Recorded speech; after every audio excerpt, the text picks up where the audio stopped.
In the second part of today's lecture, we will talk about the design of the case control studies. We will start from the how to generate the hypothesis and how to selection of the cases, selection of the controls, and how to do the matching. And after that, we will talk about how to calculate the sample size for the case control study.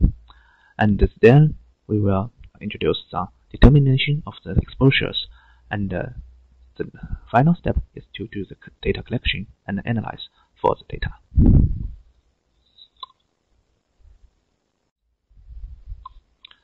Let's see the first step when we do a case control study. This is to generate your hypothesis for the study. So the design of a case control study, we have to first clarify, firstly, what's the hypothesis of the study. That is means what is the question we need to answer for our study. It is based on the clinical observations or previous studies or report from the literatures. If an exploratory case control study for a new disease or outbreak, literature review should be very important for that we can have the idea what kinds of factors we should collect. The other issues need to be considered are where and how to select the case and controls, and these will be talked later. Now let's see how to select the cases. First, we need to define the cases. Who are the cases of our study? Cases are the persons with the interested disease. Before the study, the criteria of eligibility of the cases should be clarified. And these generally they include criteria of the diagnosis, criteria of the inclusion and exclusion. We will see how to select the cases from the sources of cases and the species of the cases. First, let's see the source of the cases.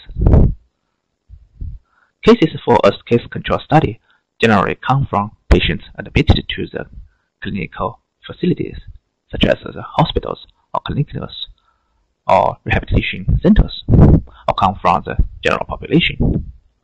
Studies that select cases from the clinical facilities are commonly referred to as the hospital-based case control studies. These cases are usually not representative of all the possible cases in the general population, because the difference in the case disease severity or socioeconomic status related to the hospitalization. So therefore, it may affect the external validity because of this kind of selection bias. But if the controls are comparable with the cases, it may not affect the internal validity. This type of study relatively is easy and inexpensive because the case collection and interview are implemented in the clinics. Case-controlled studies where cases and controls are based on a total or representative sample of a defined population are known as the population-based case control study. The common method for case identification is to use the disease register systems, such as the cancer register. We may use total eligible cases in a certain period of time or a random sample of the total case population.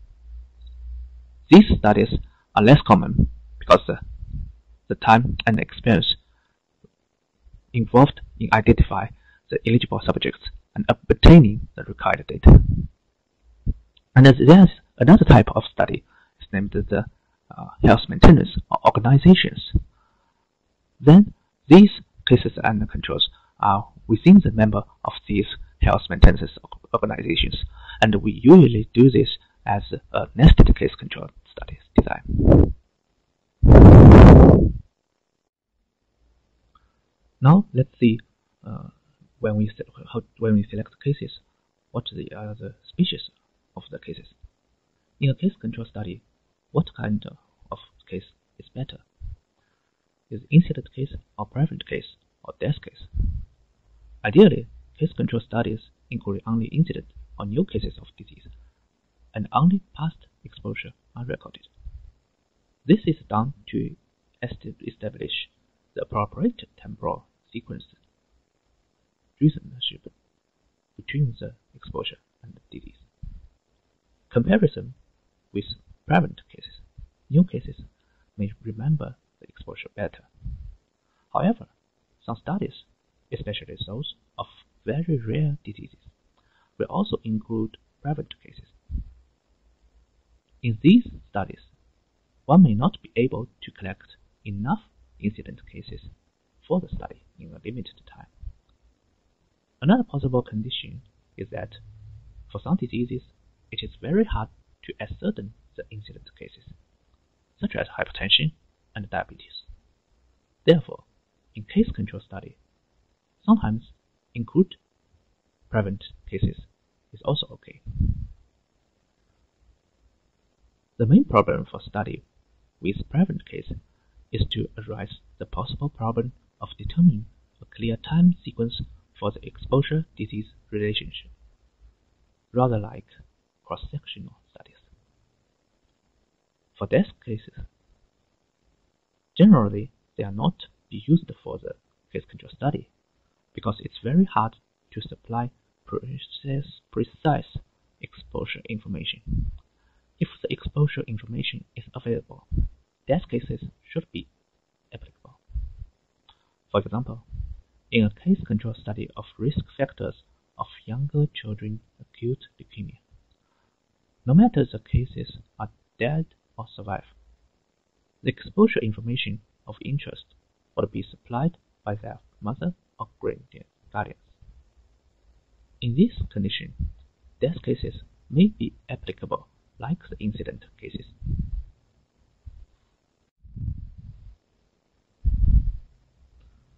Now, let's see, when we talk about the selection of the cases, we actually are talking about how the representativeness of the cases in our selected cases as a random sample, as a sample of all the cases. Ideally, if the cases are a random sample of all cases of interest in the source population, the estimated outcomes will be a right and correct representative of the source population. However, more commonly, they are a selection of available cases from a medical care facility, such as the available cases from the hospital or the available cases from the clinics.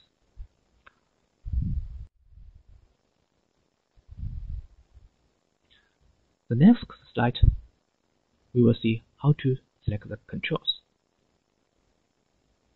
This means after when we know who are the cases, the next step is to answer the question, who is the best control, and where should the control come from?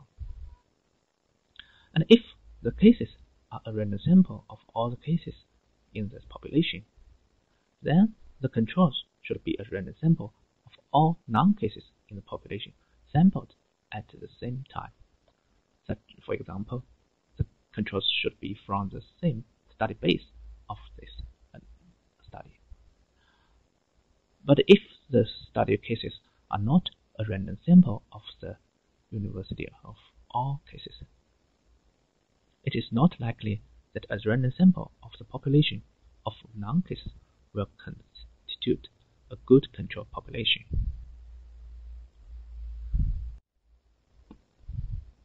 Because a lot of factors or characteristics of the subjects might be varied between the cases and the controls, such as age, sex, socioeconomic status, lifestyle, or behavior like smoking and drinking. These factors may be associated with the disease and exposures interested in the study, and they possibly confound the association between the exposure and the outcome. These factors are called confounders or confounding factors that may cause bias of the study. And when we select the controls, we actually have this approach to control for this confounding effect. And here we have these three principles for the control selection. And using these three principles, we are aiming to find the comparable controls for the cases, and in the meanwhile, control for the confounders that might influence our analysis. The three main principles, including the study-based principle, the deconfunding principle, and the comparable principle. First, let's see the study-based principle. The study base is composed of a population at risk of exposure over a period of risk of exposure. Therefore, imagine the study base is a useful exercise before deciding on the control selection. Cases emerge within a study base, while the controls should emerge from the same study base, except that they are not cases. For example, if cases are selected exclusively from hospitalized patients, controls should also be selected from the hospitalized patients. And if the cases must have gone through a certain ascertainment process, controls may also have this. For example, if the cases have been mammogram detected breast cancer, then the controls should also be detected by the mammogram and confirm that they are not the breast cancer patients. If the cases must have reached a certain age before they can become the cases, so must the controls. So that's why we always match on the age of the cases and the controls. And if the exposure of interest is cumulative over time, the control and the cases must each have the same opportunity to be exposed to that exposure. For example, if the case has to work in a factory to be exposed to benzene, the controls must also have worked where she could be exposed.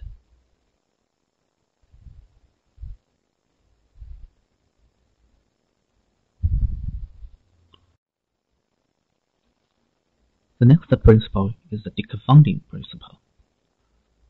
This means the stratified sampling of the controls to render the possibility or improve the efficacy of an adjusted analysis designed to the control confoundings, which means that when we select the controls, we should select controls that can be used for future deconfounding approach in the analysis part, which means we should have the same stratified levels for the variables that needed for the adjustment analysis in the future analysis part of the study. The third principle is the comparability principle. It means that when the study cases are not a random sample of all cases in the population, then the controls must be selected so as to mirror the same biases that entered into the selection of cases. It follows from the above that a pool of potential controls must be defined. This pool must mirror the study base of the cases, so that we can see that the cases and the controls must be comparable with each other. Now let's summarize the qualities needed for control. So the key concept here is that comparability is more important than the representativity in the selection of the controls. The controls must be at risk of getting the disease. If the control will never get the disease, then this is not a good control. The controls should resemble the cases in all respects, except for the presence of the disease. This means that the controls should be the same at the similar level of the cases, except for that it does not have that disease. The same as the selection of cases. When we select the controls, we also have the source of controls for selection. In hospital-based case control studies, generally used the hospital controls. The controls may be selected from the patients who come to one or several hospitals or clinics for reasons other than the studied disease. To select controls in the hospitals, it might be easier and more convenient. Generally, the persons are cooperated well and possibly less recall bias. Some of the characteristics of the controls may be more similar to the cases such as the socioeconomic status. However, there are some problems for hospital-based controls because all of them are patients or potential patients. Some characteristics or exposure status may be different from the source population. Quite some reports mentioned this problem, and it may result in biased estimation of the relationship between the exposure and the outcome. When we choose hospital controls, a very important question is that what kind of illness patients should be used. At least if the patients who tend to have the same exposure with cases should not be used as controls. For example, when we conduct a case control study to test the association between cigarette smoking and lung cancer, the patients diagnosed with lung diseases should not be considered as a candidate. The smoking exposure rate of the person with lung disease might be higher than the common people. When we use them as the controls, it may underestimate the association of smoking and lung cancer. Suppose we conduct a case control study on risk factors of stroke and choose the hospital controls in the surgery branch. The patients who are hospitalized for the surgical operations are suspected there's frequency of elevated blood pressure.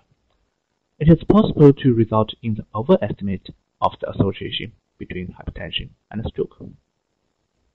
So therefore, if we select the patients admitted to the same hospital, we'd better be careful of what kind of patients should be selected.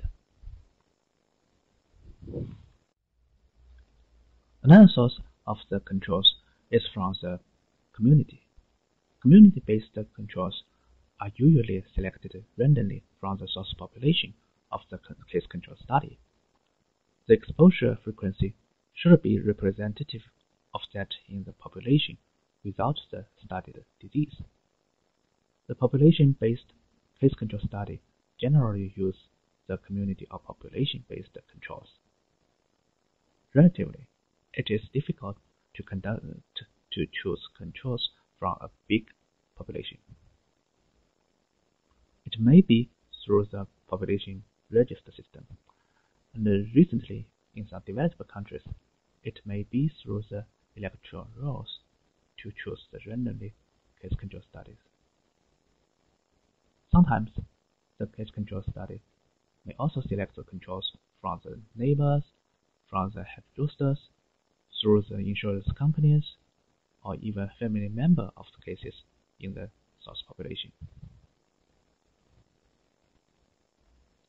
Especially when the cases are not defined in a specific community, selecting controls from their neighborhood may be a good choice. Those matched controls may be selected as the neighbors or friends of that case. Then, for the former method, a census is taken of all households in the immediate geographic area of the case, and these are approached in a random order until a suitable control is found. Care must be taken to ensure that the control is the resident at the same time when the case is diagnosed. Even with these precautions, neighborhood sampling may yield biased control for the hospital-based study, since it will not be guaranteed that the controls would be ascertained when the case is diagnosed, thus violating the study-based principle.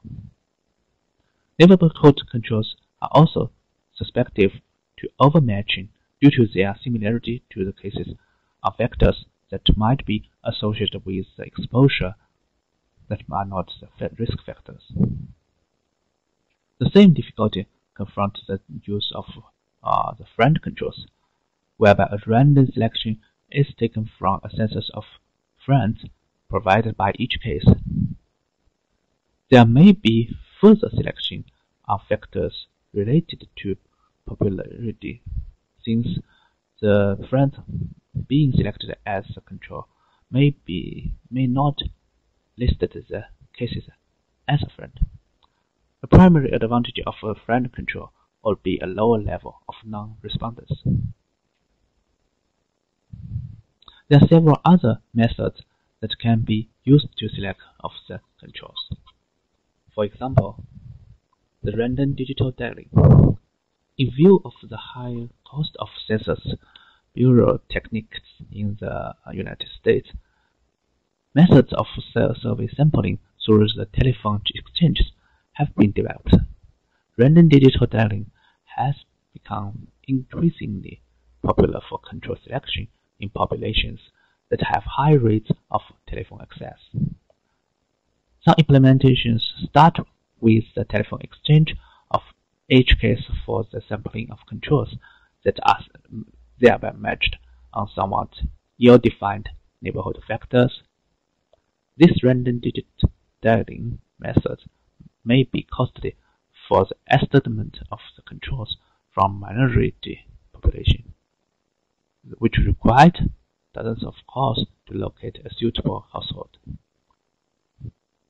They are particularly susceptible to biases because of high selection probability for households that may have more than one phone line or more than one eligible control, and because of high rates of non-responders. The latter problem is likely to become increasingly serious in view of the President's use of the answering machines to screen out unwanted calls. The popularity of cell phone, moreover, eventually make it infeasible to use random digital dialing to draw a random control sample from a source population defined by the geographic or administrative boundaries. In this slide, we can see that the selection of controls may not be the only one group of controls. There might be multiple groups of the controls. They can be the controls of the same type that may improve the precision of the measure of the association, and the precision rarely improved with more than 5 or 4 to 5 controls per case. While controls of different types using hospital controls and community controls per case will show whether this selection of controls will influence our results. During the process of control selection, there's actually a key procedure of matching. We will discuss about the matching criteria and the matching definition from this slide, and we will also see what are the types of matching and what are the problems associated with matching. So first, let's see what is matching. Matching is defined as the process of selecting controls so that they resemble the cases with regard to certain characteristics. So the goal of matching is to create similar distributions between the cases and the controls with regard to the certain characteristics. And matching can be used to adjust for potential confounding factors. It can also be used to increase the precision of our estimation. There are two types of matching. One is individual level matching. The other is frequency or group-based matching. In individual matching, every time a new case is selected, then we select the control that matches the characteristic of the case. Like the example that if the case is a 50-year-old man and a 50-year-old man is selected as the control. In this condition, It is also called paired matching. It is often used in hospital-based case control studies, sometimes in order to improve the power of the study or because of the case limitation. It is possible that two or more controls are selected for one case with the same criteria. The frequency matching is also called the group matching or stratified matching. In this approach, proportion of controls with a certain characteristic is identical to the proportion of cases with the same characteristics. For example, when one has selected a group of cases that 30% of them are female, the control group will be selected that the proportion of female should also be 30%. There are 6 issues that we need to consider in the matching procedure when we want to do the match controls in case control studies. The first one is that we should identify the pool from which the controls may come from. This pool is likely to reflect the way controls were ascertained. For example, if we conduct a hospital-based case control study, then the control of the pool of the control should be that hospital. And if we do the population-based study, we select cases from the screening program, and then the control should have also taken the screening test. We can also select controls through the telephone survey, such as using the random digital dialing. The second issue is that the control selection process is usually through matching. The matching criteria and matching variables must be set up in advance. For example, if we want to match our age and we know that the controls should be within the same age group as the cases, then we need to set up this at the beginning of the study. The third criteria is that the controls can be individually matched or frequently matched. This issue has been discussed in the last slide. And the fourth issue is that we should avoid the overmatching process. The matching are only on factors known to be the causes of disease that will cause the overmatching of the study design, and overmatching will be discussed later. Obtain the top power by matching more than one control per case. This issue means that if we want to have more power to detect the association, we can add more controls, such as 1 to 2, 1 to 3, 1 to 4 match controls. And in general, the controls should not be more than 4 because there's no further gain of power above 4 controls per cases. The sixth criteria is that we should obtain generalizability by matching more than one type of control. This means that if we match several types of controls, our result could be generated to a larger population.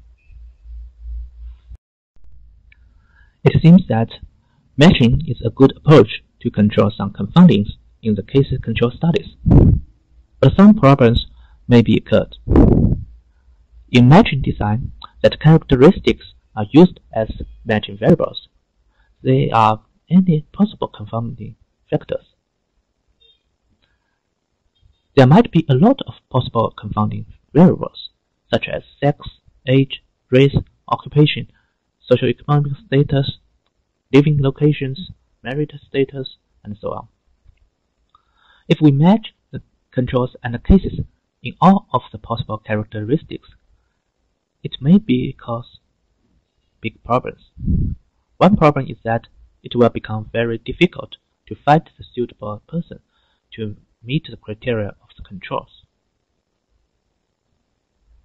Another problem is that when cases and controls are very similar in most of the characteristics, then the effect of exposure we are interested in may become weak or biased because of the collinearity of the variables. This condition is called overmatching, which means that too much variables have been matched. To avoid this problem, in metric design, generally, only 2 or 3 most common variables are used for the matching variable, such as sex, age, and race. More possible confounders may be treated in the state of data analysis. Another possible problem for matched case control studies is that once you match on a characteristic, you cannot study its effect. This is important in the exploratory case control studies. In some case control studies, you may try to find any possible factors that are related to this disease.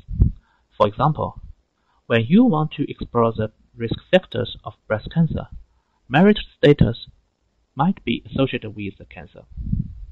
If you use marital status as the matching variable, then it becomes balanced between the groups of cases and controls. It becomes impossible to measure the effect of the marital status on breast cancer. Therefore, when you want to explore whether marital status is associated with breast cancer, you should not match with marital status. For the estimation of the sample size for the case control study, the following information is required. First, the level of type 1 error alpha, and namely the significance level desired. Usually we will set this alpha as 0.05, and the less the value is, the more sample size is needed. The second is the power level desired. That is the type 2 error beta and 1 minus beta, as we usually do, such as 80%, 90%, or 95%. When it increases, the sample size will also need to increase. The other two levels that determine this sample size are the expected frequency of exposure in the control group and in the case group. Usually we call it in the control group the baseline level, means the proportion of exposure in this control group. And when the odds ratio OR is further from 1, relative less sample size will be required.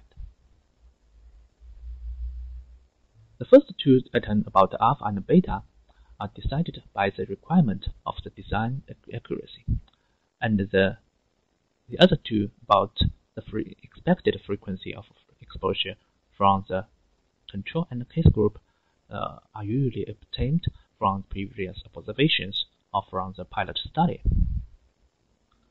You can calculate these numbers using some software such as AppInfo, or now there are some online softwares such as the OpenAPI program. And let's assume the ratio of the people in the case group and the control group is 1 to 1, and then you also can calculate the sample size using the following formulas. That is the square of that value for alpha and beta, and multiplied by P bar, means frequency. Here P is the expected frequency of exposure in the case group, and P1 is the expected frequency of exposure in that group, and the P bar means the average of these two. So that value is according to that value for the alpha and beta, and then we can calculate that is the sample size. Let's take the example of smoking and lung cancer. The expected odds ratio for the association between smoking and lung cancer is 2, and suppose we assume the prevalence of smoking is 20%, and alpha equals to 0.05 and beta is 0.1. Then how many cases and controls do we need now? So as the prevalence of smoking in the population is 20%, and we can assume that in the control group this is the frequency of smoking, and in the case group we can therefore calculate the frequency of smoking in the case group as 0.333, and the average is 0.267.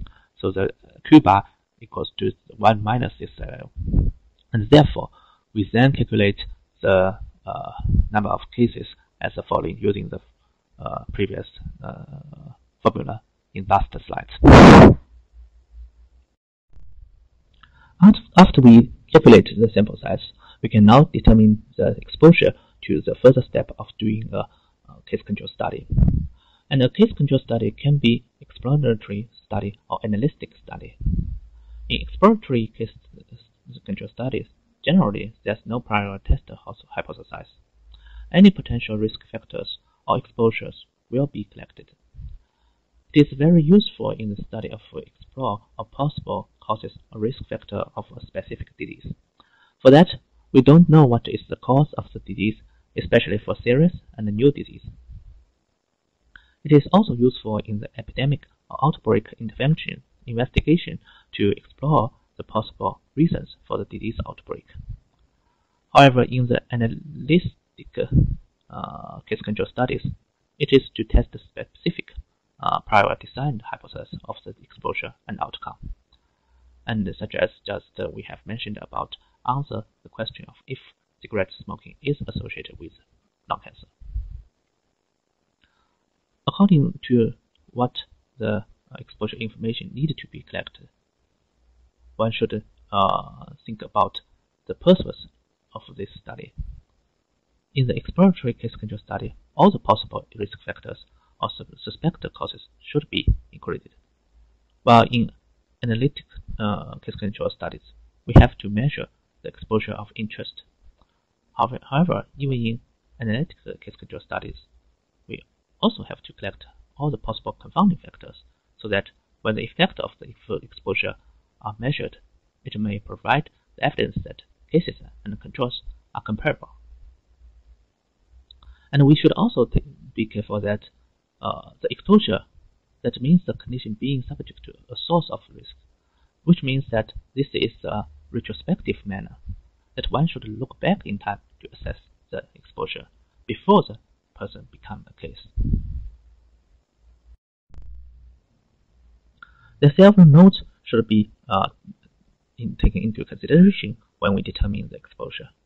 First, the exposure variable must be defined before the survey starts, and the cases and controls must be assessed for exposure in the same way, and also that interviews should be standardized, monitored, and conducted by trained interviewers, so that we can make sure that the quality of the exposure measurement is equal in the cases and the controls.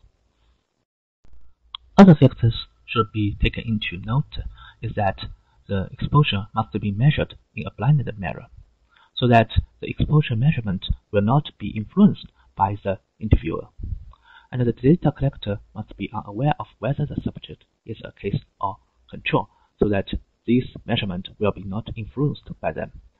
And the data collector should also not be aware of the study hypothesis, so that they will not think of and bias the participants according to their understanding of this question.